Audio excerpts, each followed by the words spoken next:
Hi everyone, in front of me I've got REALME Pad Mini, and let me share with you how to enable Google Backup on this device. So first of all, we have to enter the settings and then scroll down to the very bottom in order to find the system.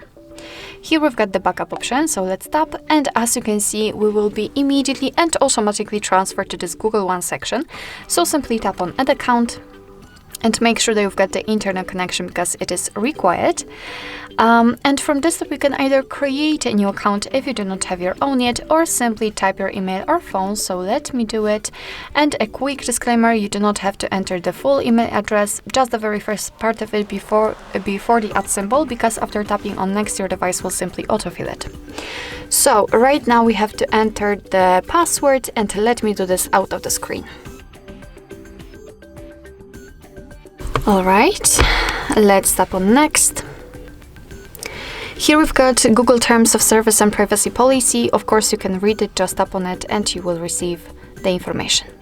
Let's tap on I agree after reading.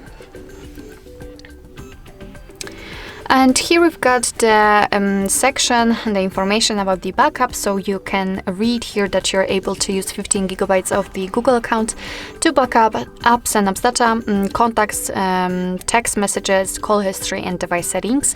Of course, you can tap on more details to learn more. Your device will back up the data automatically whenever you will be connected with the Wi-Fi. We'll store it securely, of course, and you can manage it whenever you want to. So just tap on Turn On, and here we've got another section connected with the backup, and here we can actually check how much space you've got left, and you can manage the storage. So for example, remove some unnecessary files.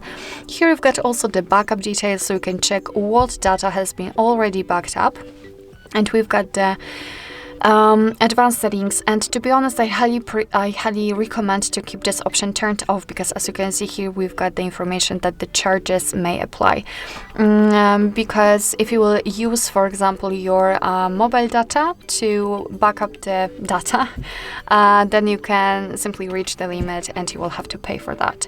So just keep this option turned off, and to finish everything, you have to tap on Backup Now, and as you can see, your device is backing up your data. Alright, so basically that's all. This is how to enable the Google Backup in your REALME Pad Mini. Thank you so much for watching. I hope that this video was helpful, and if it was, please hit the subscribe button and leave the thumbs up.